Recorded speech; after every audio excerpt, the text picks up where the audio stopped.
This is a place. This is the place? This is a place. We want to talk about. This is a place.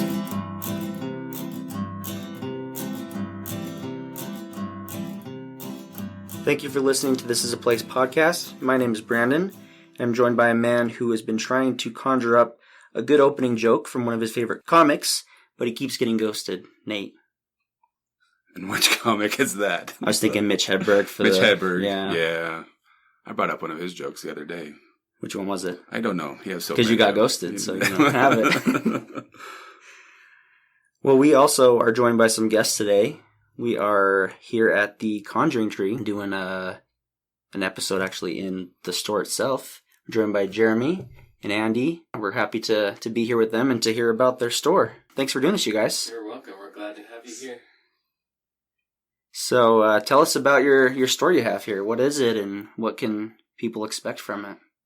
This is a pagan metaphysical shop, West Jordan, Utah. We're actually sitting in a part of our shop that's called the reading room. This is where all the psychic readings happen. And which one of you does the readings? We both do. You both do? Yeah, we both do readings. We do tarot and we do graphology, but we also have readers that come in each day of the week, different readers. And they do there's a pet psychic and tea leaf reading and human design and a little bit of star charts and the runes. We have Ken Rune Walker that comes in here and does runes once or twice a month. It's always nice when he comes in. Yeah, this is the room where all the magic happens. Like a grandma's cabin vibe. It's kind of eclectic. Yeah, you got some cool pictures and some fun. What would you call this thing? That's a Turkish lamp. And you've got the flickering light behind us, which is fun. For mood. Yeah. But it's a cool place. Thank you. So what kind of training do you need to have to become a reader? Or what would you call the profession? Or not the profession, I think most of our readers feel like they've been called or they've been put on the path by the universe and they've just developed their abilities over time and slowly developed a base of customers. Almost all of our readers have their own customers that just come with them. And then we also take walk-ins. If you just want to show up at the store, you can get a reading from any of our readers.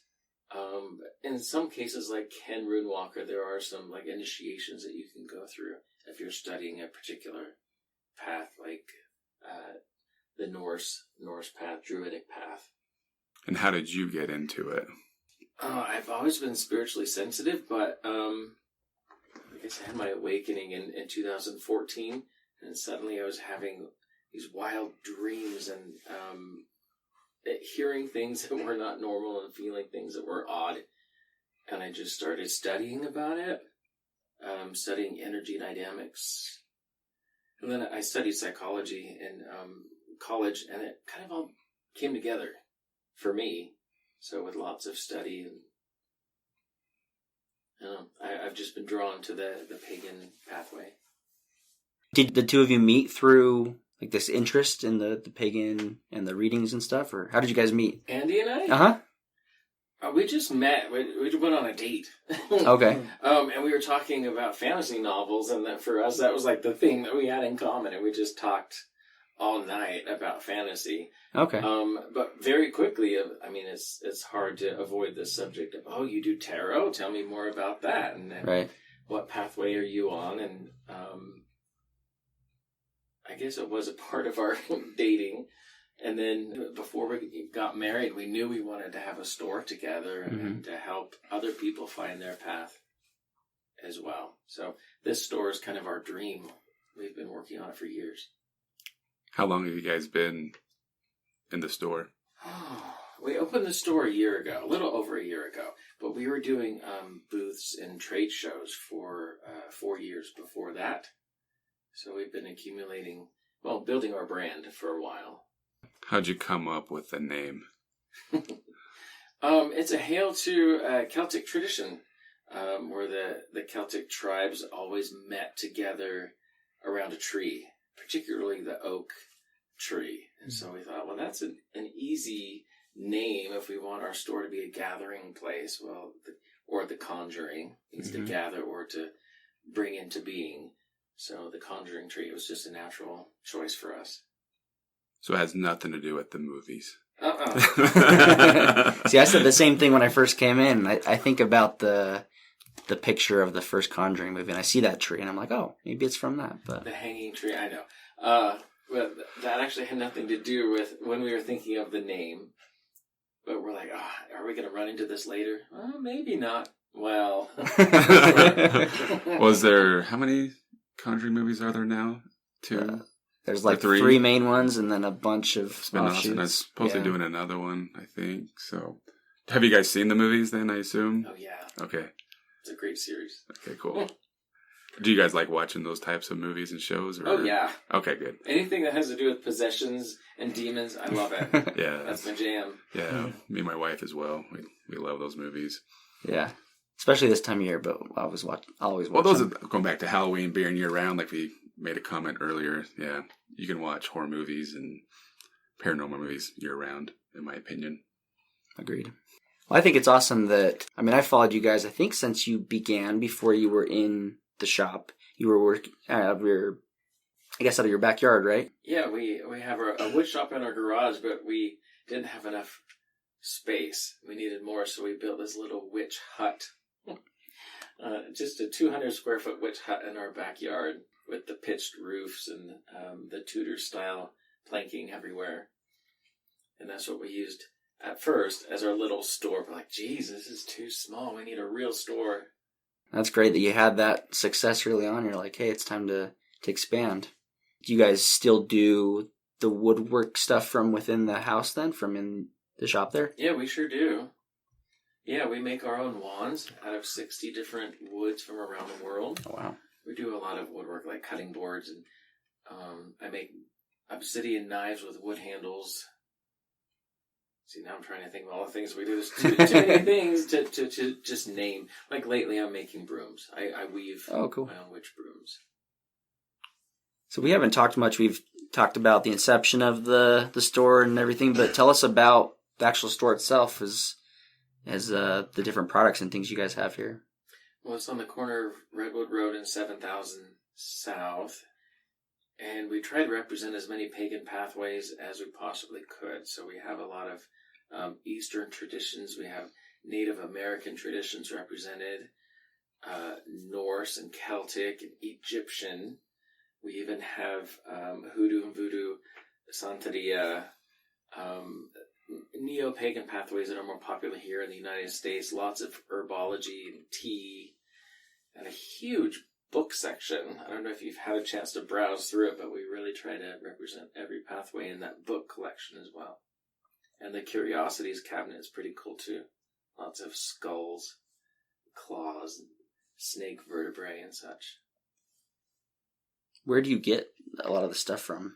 Wow. That's really the fun part of owning a store is we get to curate the products from anywhere. Mm-hmm. We do import from all around the world. And we do find some local artists that make products as well, like soaps and candles. Even some books by local authors. We try to get as many stones locally as we can, but of course, what you can find here, right? Exactly, right. Yeah. Do you have like a big seller or something that does better than other things in the store? Or is it all kind of... Big sellers? Well, books. Everyone needs books. There's always a reason to buy a book. And of course, the crystals sell like crazy. That's what we got when we came in last time. Got a couple crystals. Yeah, we have a good selection of crystals. We make our own candles here as well. And the candles have some really unique scents that we like to blend ourselves. So those are a big one as well. What else? Our statuary. Oh, yeah. The statuary, that's a really popular one because we have a really great selection. I don't know if you can see, we're all looking into the cabinet. Yeah. Peeking through the door. Sometimes we like to pretend people can see what we're looking at. Look over there, guys. Everyone from the Norse pantheon is represented in this curio, and then in that curio we have all the Greek gods and goddesses, deities from the Eastern traditions. We even have some Native American statues, or representations of Native American. And then, of course, the Celtic and the Neo-Pagan. Lots of Gaia representation, Mother Earth. Yeah, you got some real cool ones over there. Oh, yeah. And this is just what we can see right here. There's other stuff over on this side too as well, right? Got representation across the board then. Oh, with yeah. all the different... And the collection keeps growing. We even appeal to the Christians as well. Yeah. Especially as it gets closer to Christmas. Oh, yeah. You get more of the angel statues and the nativity statues as well. Oh, cool. So I saw you've got a lot of Harry Potter stuff as well. Oh, right? yeah. That's a big side. I mean, that's still like kids. in that realm, right? But maybe more for the lurkers such as ourselves. Yeah, we have several shelves that are the fantasy fiction. Anything that has to do with magic is in there. But yeah, we do have a lot of Harry Potter memorabilia. Is that the word? Yeah. Collectibles. Handmade scarves for Harry Potter. Yeah, those are even knitted locally by some friends of ours. Oh, cool. And then we also do like dragon decor and fairies and... Yeah, lots of plushy decor as well, just seasonal, like lots of pumpkins and gnomes. Yeah. So yeah, if you're not into a specific pagan pathway, you can still shop in here.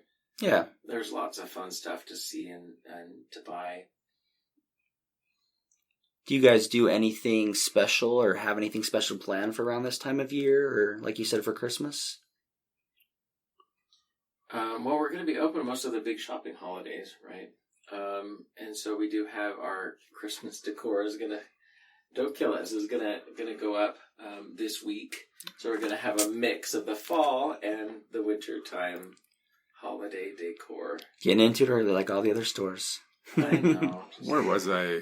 Big Lots has Oh, their Christmas right in front of the Halloween. There's a big like Halloween witch or something, right? It's just doesn't look right. It's like Nightmare Before Christmas or something. It works. I guess it works, but it was just interesting. It is funny to me that it feels like in the stores, by the time you get to the middle of October, Halloween's already over. It's We've done. moved on to Christmas. Right. And there's still like half of a month left, but... And there's no Thanksgiving. And no Thanksgiving. Gets no love. How do you guys find your clientele? Like, how do you guys advertise or get people into the store? We have advertising in a lot of the local circulars that go out. And we use social media really well. That's probably our number one, because if you follow us on Instagram or Facebook, then you can see the new stuff as it comes in right away. Or if I'm making something in the wood shop and I'm really proud of it, I'll snap a photo and post it, and then, it'll be gone. It'll just walk out the door if someone likes it and they see it on social media.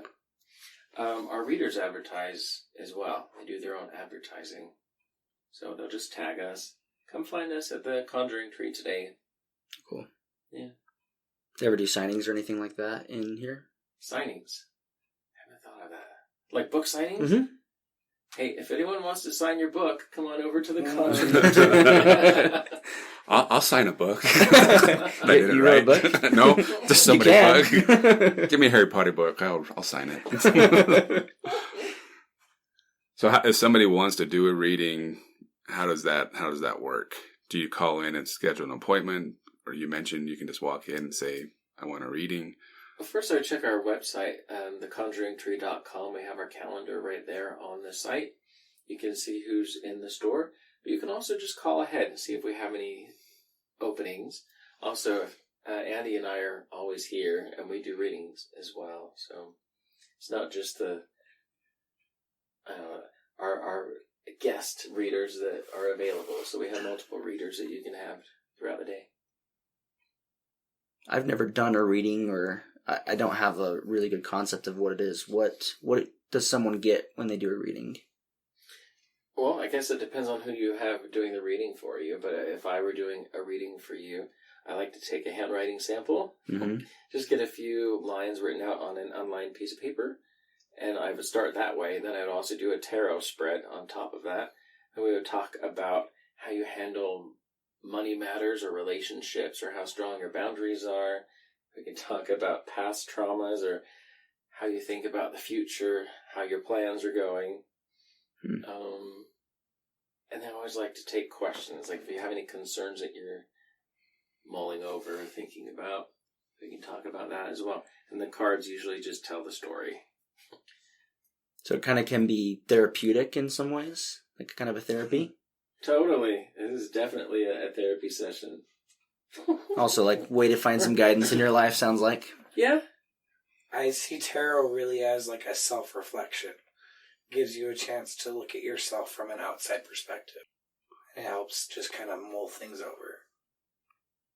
I know that you do a lot of trade shows, things like that. What are some of the big things you've hit in the past?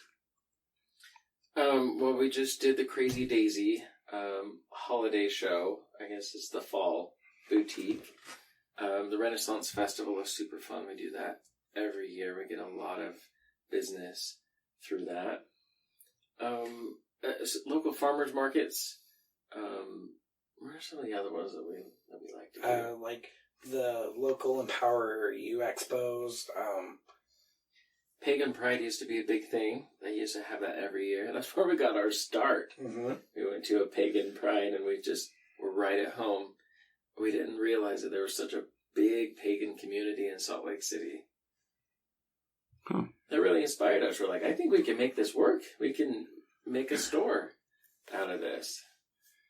Are you guys also online? Do you guys, if someone wants to buy your product outside of Utah, can they do so?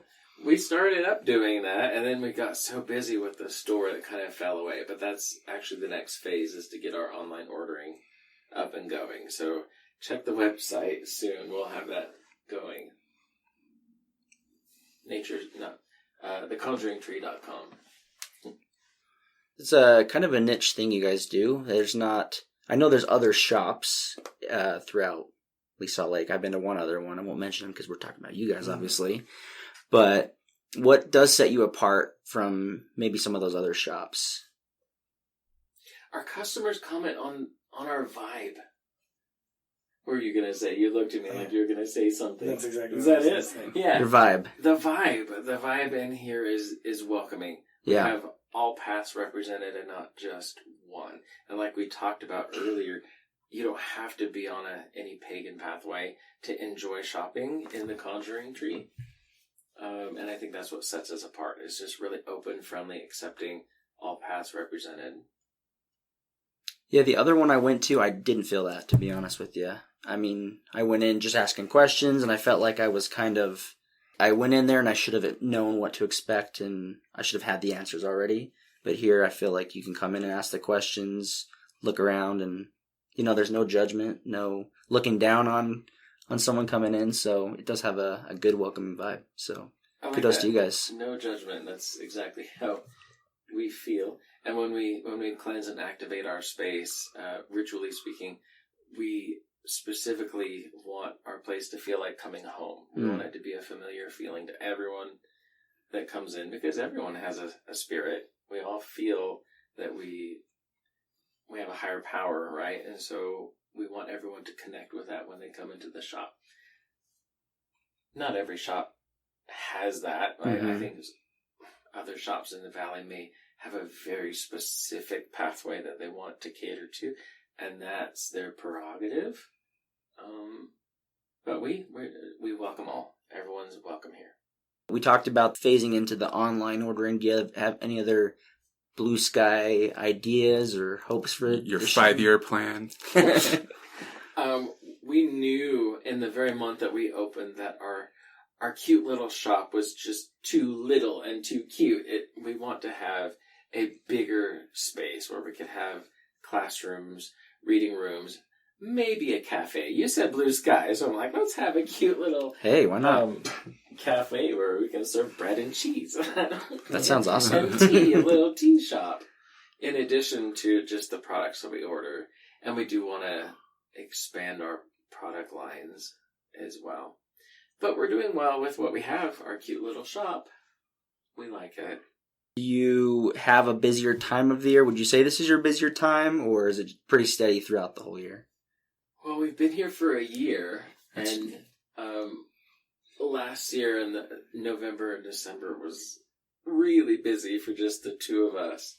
But we've hired some people to help us this year, so we're ready for it. Come on in. Black Friday, here you come. Oh yeah, we're ready for Black Friday. Well, that's already started. What are you talking about? It's Prime Days, Prime Day every week. Is there any cool stories that you would be willing to share, or is it kind of a private thing about any readings or experiences you've had going down? This room that we're in right now constantly has spirits going through it. And almost every reading that happens in here, there's always a feeling of a sense of having others present, not just the humans, but there's almost always other spirits, and we can always feel it. And as a reader, sometimes we like to point it out about who else is in the room. Specific to who it is? Yeah. So several times when I'm giving a reading, I'll just ask who's the male figure in your life that's passed. But I don't know if you know them, but they're standing up over one shoulder. Then you have another figure over another shoulder. If I describe their energy, does that sound familiar to you? And then it evolves into a whole conversation about how we all have our own spirit crew around us, and if you're sensitive enough, you can tap into that and get messages. That happens all the time. That's why this room right here is so special. You said you haven't done anything like a seance before. Is that something you would consider doing, or? We try not to do an all-call. I think we try to have a little bit more of a direct connection to our client's specific spirit crew. We wouldn't want to open ourselves up to just every spirit that's just hanging around. Not going to call in the spirits wherever they're at. Right. I don't think we want to be that spirit lightning rod. Everyone, come on. And we try to cleanse our space as often as possible just to make sure that it's a safe and protected area. Does that go with burning certain things? Like I hear a lot about burning sage, that kind of thing. Is that how you do the cleansing? Yeah. Sage or any other sacred herb that is special to you. Sweetgrass or cedar, or you can tell right at the top of that curtain there's a piece of selenite just over the door panel. I don't know if you can see that. There's a rock just sitting right on the door panel. Oh, okay. A cleansing crystal. Everybody on the podcast, look up there. Yeah, you see it? You see it. Take a picture, Brandon. But yeah, so that's important to ground your space and make sure that it is safe and cleansed. So you asked for examples, like one time we were holding ritual, and I kept getting this voice in my head, and it was a lady, and I saw her clearly. She had this big, black, poofy hair, and I'm like, oh, I have this older lady, and she's telling me, what is with all this pomp and circumstance? My goodness. And one of our friends that was in the circle was like, oh, she's mine. I know exactly who that is. So that happens a lot in this room. I would say calling people out on their own bullshit happens a lot in this room too. Totally. Sometimes we need a reality check. Sure. And we as readers kind of make that happen. That's what the tissue's for. We have tissue boxes all over. It gets real. Yeah, come prepared to be opened up. Yeah. Mm-hmm. How long would a reading normally take, a normal average reading? 30 minutes to an hour is normal. Okay. I mean, I could say I want to keep it short, but I have such a hard time keeping it short because I just want to give everything you need for your own benefit, and I can't say it in 15 minutes. So about a half hour to an hour is what it takes. I'm sorry if this is going into any kind of like stereotypes, but I keep thinking about the movie Ghost and the the Whoopi Goldberg character. I've never seen it. Never seen Ghost? No. You've never seen Ghost? I've never seen Ghost. Oh, now we're good. You mentioned... I just really saw Dirty Dancing the first time, like 2 years ago. And I've heard how you gotta, Now I have to give it to you for not seeing Ghost, because that's No. classic. Molly, you in trouble, girl. But I am curious, how do you feel with a movie like that in regards to the representation of what actually happens in something like a reading? That's entertainment. That's fiction. Mm-hmm. But we have a sense of humor, and we make sure that we include that in our readings. We don't want to get too caught up Mm-hmm. in the realness so that we can't laugh. And I think our spirit crew, they have senses of humor too. And humor actually teaches really well. We can use it as a lesson. So Whoopi does a really good job in being funny and making that spirit connection real, so that we can relate to it. And Andy is really good at laughing along with the message. He has such good empathy when he's giving readings that he can tell you something heavy and hard to hear, but also just be so sensitive and make it silly. We use our hand puppets. Sometimes it's hard to say, listen, I have a spirit that says you need to change your life. That's hard to hear, but if you just make it silly and say, I have Where are the hand puppets? Oh, I got it right here. It's your hands, okay. I'm using my hands and I'm talking right into the mic with my hands. Another thing we can't. Yeah, we can't see it, but that's what I'm doing. Andy's... That's something I taught Andy, and he does it really well. It's like, if ever you have these two opposing thoughts in your head, you look like you're going to give an example. Go for it. Well, so for me, when I feel like a spirit energy, I don't hear words. I don't see like this person, but I can feel a personality. So I have to describe that personality, and the best way I can do it is just be silly and just try and like express that as best as I can. Because what I'm trying to do is connect to the person and let them know who is around. And it's kind of fun. But a lot of times it's like, you know what you need to do. You have to make this happen. And it's just fun to play back and forth. Makes it relatable to the person getting read. And it's a little bit easier to take it when it's more light, and it's not like you're coming down like, you need to do this and this. I have done that, and I feel really bad. Like, I feel like self-conscious because I'm like, I feel like I'm yelling at you, but also at the same time, get your shit together. Yeah. So if we have an issue with somebody, send them to you? Yeah. Well, then they're going to refer us for... Shoot. My wife's like, go get a reading now. Actually, I've had that happen before, where I've had like one person come in, and they're like, my friend needs to talk to you. And then like 20 minutes later, their friend will be walking into the store. I was told I have to come and see you. I love it when friends come as a group. Or family members come in. I'm sitting in this room and I have 4 friends and I'm giving a reading. Sometimes I like to not know who I'm actually giving a reading for. And I'm directing a reading, and suddenly everyone's like, oh gosh, that's totally Tony. It's Tony!